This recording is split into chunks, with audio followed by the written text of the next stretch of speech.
The problem is that Zionism is and always has been premised on the most staggering affront to Palestinian dignity, and that you would ask these questions instead of asking me about the mass murder of Palestinians because of their race speaks to your lack of integrity as a journalist.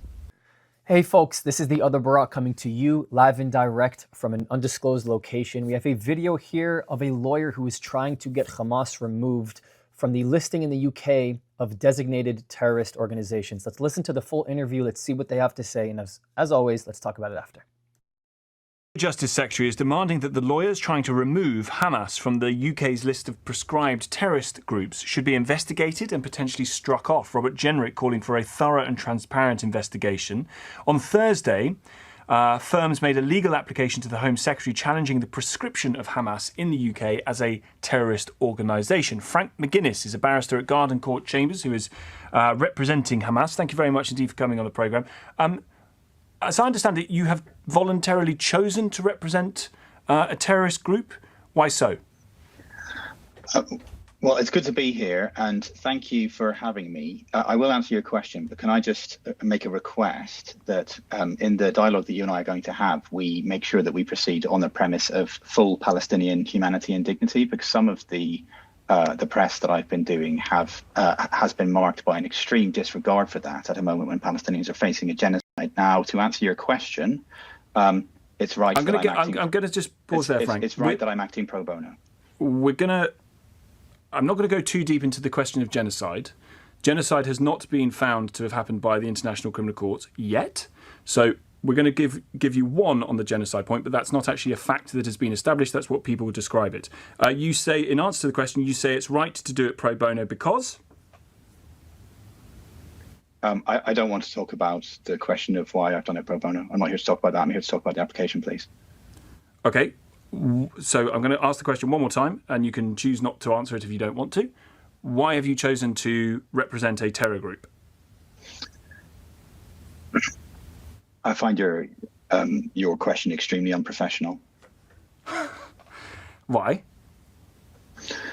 I'm here to talk about a serious application. It's clear that the organisation I represent, Hamas, wanted to make an application under Section 4 of the Terrorism Act. They required legal assistance to do it, so I accepted a brief. Are you being paid for it? No, I've already told you, if you were listening, that I'm doing it pro bono. Right. And you're happy with that because you feel like it's an application that needs to be made?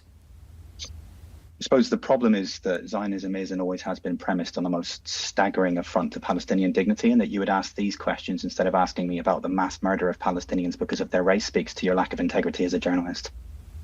Okay, Mr. Magennis. So part of the claim is that Hamas poses no threat to the people of the UK. Is that right? Yes, that's right. It's clear that Britain... That Hamas only operates in Palestine. They don't operate in Britain at all, and they've never expressed any intention to do that. Yet Hamas captured a British-Israeli citizen, Emily Damari, didn't they, whom they shot twice?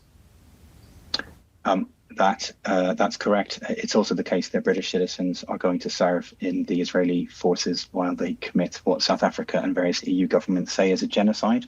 So if we insist on centering Britain, which is of course the Home Secretary's dubious approach, that might be thought the more pressing question, the fact that British citizens I'll get to decide what the questions I ask are, thank you. So sure, Emily Damari is a British-Israeli citizen. Well, you're talking over me. Just respond to the point that 10 British soldiers British people stand accused of going to join an army that's committing a genocide. Right. Do you have anything to say about that? Yes, I think they should be, if there's evidence against them, they should be taken to court for it. Absolutely. The evidence needs to be explored. I'm just interested in how you can say that Hamas poses no threat to the people of United Kingdom people or people who are British, and yet captured a British-Israeli citizen whom they shot twice.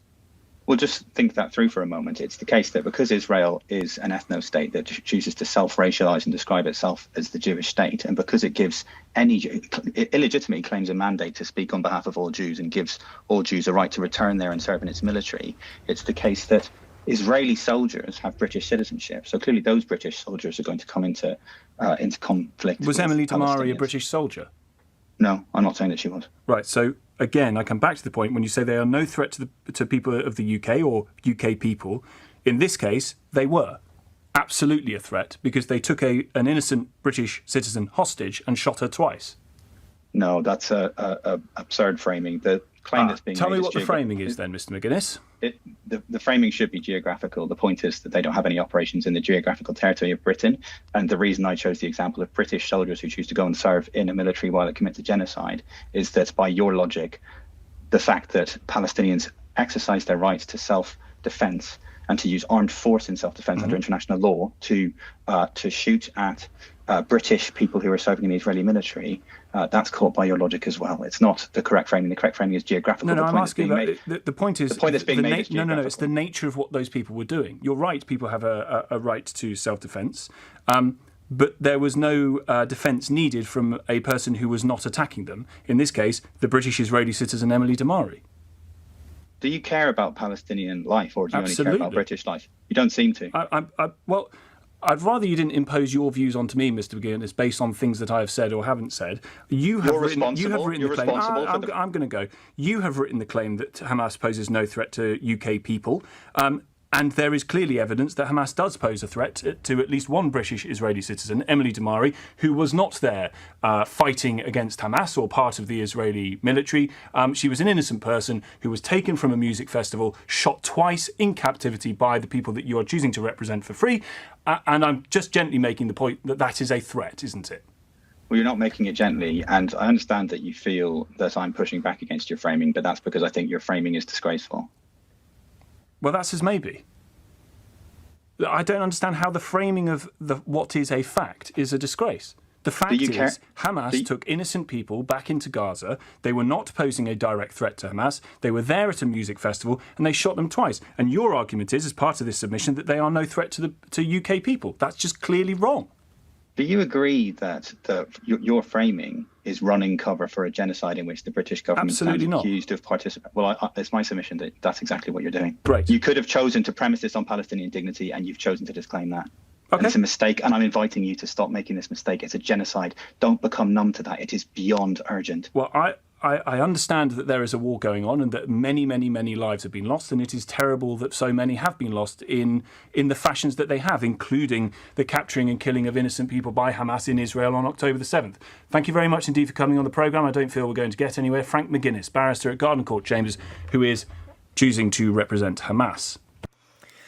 So, let's look at this objectively. While Hamas did not directly fire rockets into London, their ideology has seeped its way into London, into the UK, into North America, into the educational, into the entire education system, almost the entire education system in North America, where you have students who go out into the streets and represent Hamas, dress like Hamas, shout for Hamas, empathize with Hamas, encourage Hamas.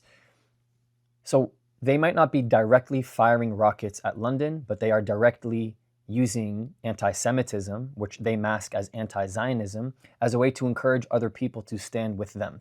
And I'll just pose this question. If a lot of the people who have been in the streets of North America, or in Europe in this case, have been going around shouting for the death to Israel and the death to America, or the death to the Yehud, to the Jews, if those people could get away with murder, meaning if they could go into the streets and do the things that they're incentivizing, the question is, would they?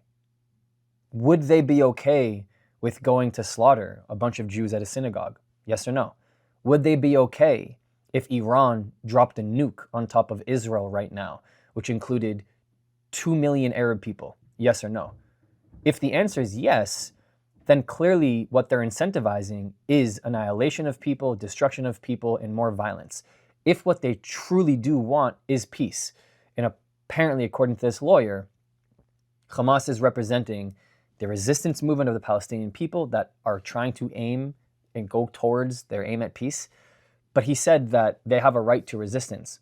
I didn't see any claims in this conversation about why he's supporting what they did on October 7th as resistance, such as rape, such as mutilation, such as eviscerating people, live streaming it, taking hostages. If those things aren't condemned by professionals and lawyers and those who are talking about breaking international law when it comes to war, You're basically giving a clergy pass to Hamas and all of the sympathizers to get away with almost anything that they want because they can just frame it as a resistance movement, which means that anything that you do towards Jews or Israelis people is deemed as resistance and you can get away with it, which is why I'm pretty convinced that if a lot of the protesters at Harvard and Yale and Princeton and these students could get away with murdering the Jewish students in their class who they clearly are shouting in the streets for them to be murdered along with the Israelis, and they could get away with it without any repercussions or consequences, they would. I mean, that's kind of the issue. That is the point. And so war is really ugly. A lot of people have been talking about the fact that it's very hard to see civilians dying. But my question to this lawyer is, you wouldn't have to be in this pro bono position in the first place if the group that you're choosing now to represent didn't start a war. Why is he in this seat now? Why is he representing Hamas? They chose to open the can of worms, and now he has to somehow clean it up. So why are we not condemning the group that put him in this hot seat in the first place? I don't know why.